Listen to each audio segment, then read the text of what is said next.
just kind of basically like a review of exponent laws, which you did on Friday. I had that little pixel Halloween thing for you.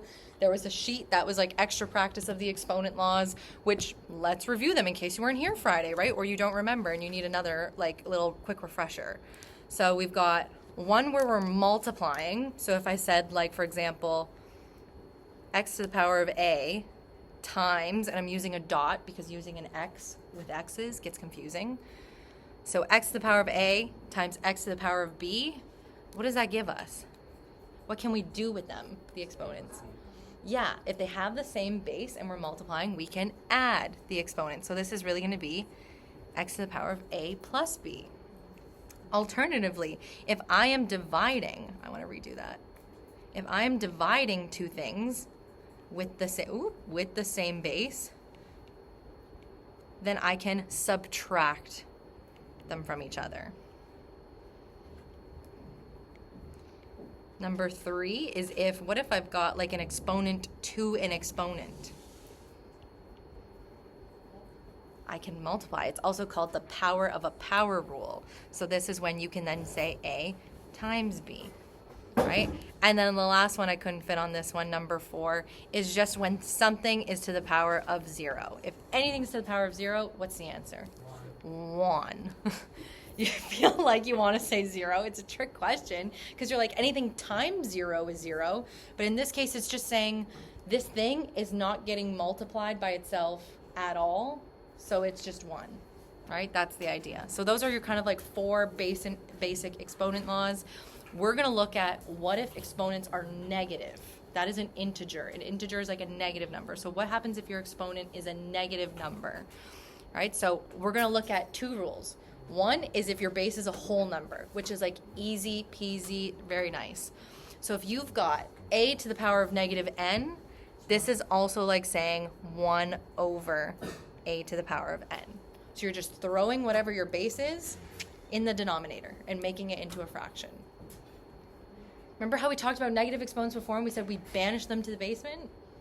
This comes back. They're banished to the basement, right? And you have to be careful about what your base is, aka are you using brackets or no brackets, because that will change your answer, right? So first one, if I had to evaluate these, I've got 5 to the power of negative 3, which I'm like, okay, got a negative exponent. I know that like this is my whole base, right? So this is going to be 1 over 5 to the power of 3.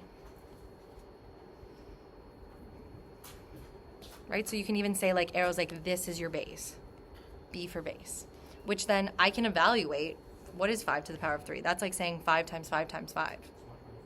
125. Done.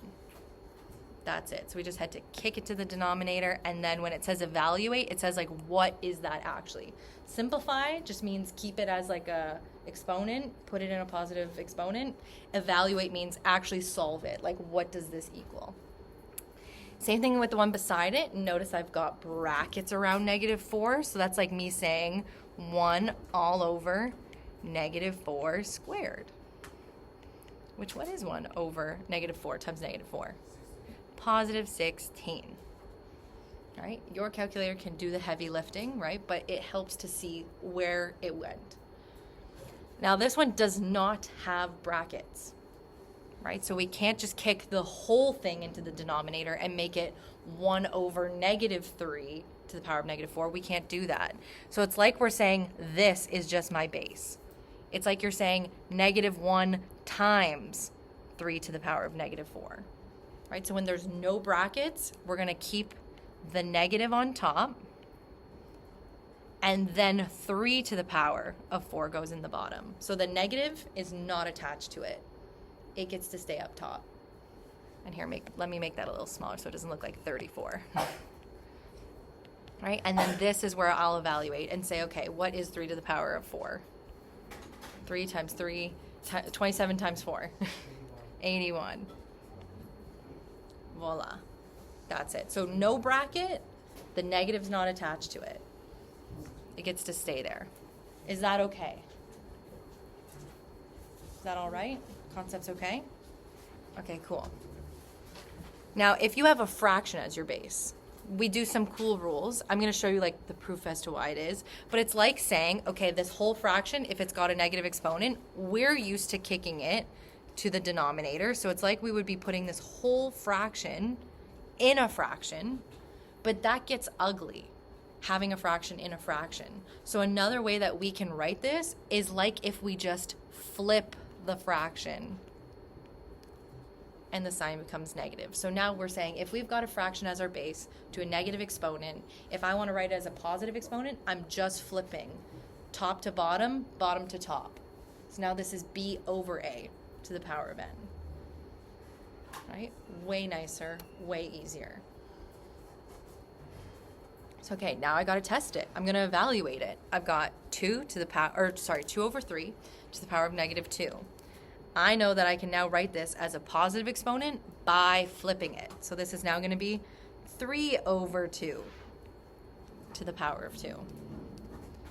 And then if we're doing a fraction with an exponent, it's like you're saying this exponent applies to the top and to the bottom. So it's like saying 3 squared all over 2 squared.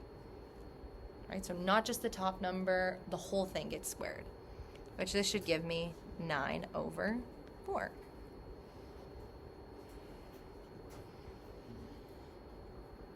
Okay. Do y'all want to try the next one? Do you feel comfortable enough to do it? Okay. Does anyone want to do it on the iPad? My grade 11s are so shy with the iPad. My grade 10s fight over the iPad. Okay. I'll do it and see if we get the same thing. So, okay, I see negative. I know I need to flip. So 5 over 4 to the power of 4. This is then going to give me 5 to the power of 4 all over 4 to the power of 4. What'd you say it is?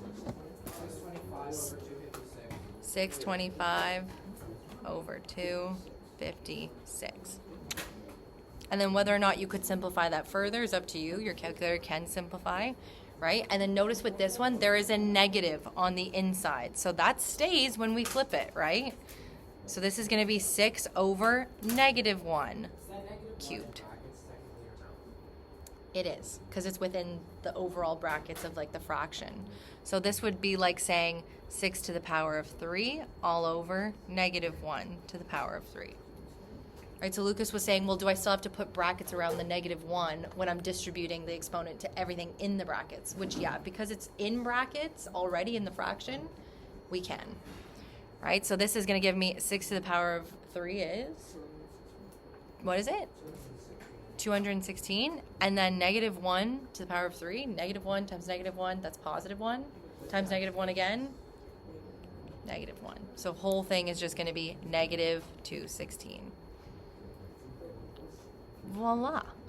And then all you have to do, and what we're ending today off on because it's such a tiny lesson, is now combining the rules. Can you do the power rule, product rule, quotient rule, and these rules where there's integers all in one expression, right? And again, we can only do this type of stuff if they have the same base. If they weren't all 9 or weren't all 4, then we couldn't do that, right? But in this case, because they're the same base, we can. It's okay, like let's start with this one. I gotta follow BEDMAS. So what's the first thing I can tackle here? Brackets. B for brackets, right? So this is gonna give me what? I have 9 to the power of 7. And then I've got this power rule here. So what can I do? Negative 6, because I gotta times them. So even if you wanna show your work, you can say this is gonna be multiplied by 9, 3 times negative 2, which gives us negative 6, like Lucas said. Right? And now, okay, I'm just left with multiplication. When I multiply things with the same base, I can do what to their exponents? I can addition it. So this is really 9 to the power of 7 plus negative 6, which leaves me with 9, negative 1. Am I done? Oh, plus 1. There we go, plus 1. I was going to say, am I done? Well, I would just write it as like 9. I'm done. If it was the flip and it was 9 to the power of negative 1, would I leave it like that? Yes. No. Negative exponents are like a fashion faux pas. It's like wearing socks with sandals. That's what I say. You cannot do that. That's like a millennial kind of thing. We don't do that anymore. I know. But some people do that. Socks and Crocs is even worse. So negative exponents is like wearing socks and Crocs. That's like a negative exponent. Millennials believe that because if you ask any Gen Z kid, they'll say socks and sandals is completely acceptable. Okay, what about this one? What's my last one? Come on, let's do this one together. Walk me through it. I don't know, I could. Or I could just use some, I could just do some laws first. Negative 10 over 4, negative 12. I think so. So where'd you get negative 12 from, Ryan? Because the exponent law, that is the minus 4 times 3. So 4, negative 4 times 3, which that's how we get negative 12. And then if I want to just save some space and be conservative, now what? I could flip them both and then do it that way, or you can still do subtraction. Is that what you're going to say? You can just still do subtraction. So negative 10 minus negative 12.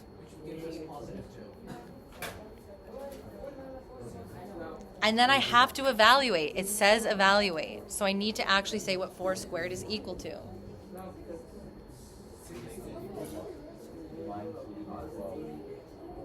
What questions do we got? Let me know.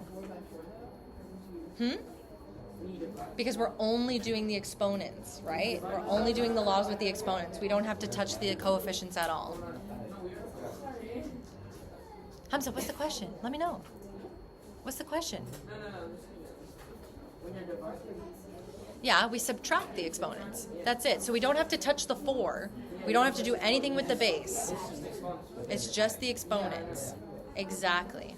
So that is it. That's our intro to 4.2 and exponentials. We're going to learn, peeps, I'm not done. So this is your intro to Unit 4, okay? Unit 4, we're going to learn to do exponents that are fractions and converting to square roots. We're going to be graphing exponential functions, which are brand new to you. So the ones that look like that, right? Huh? What? No. We won't be having 2 tests on that. Against the hack test idea, like you do one part of the test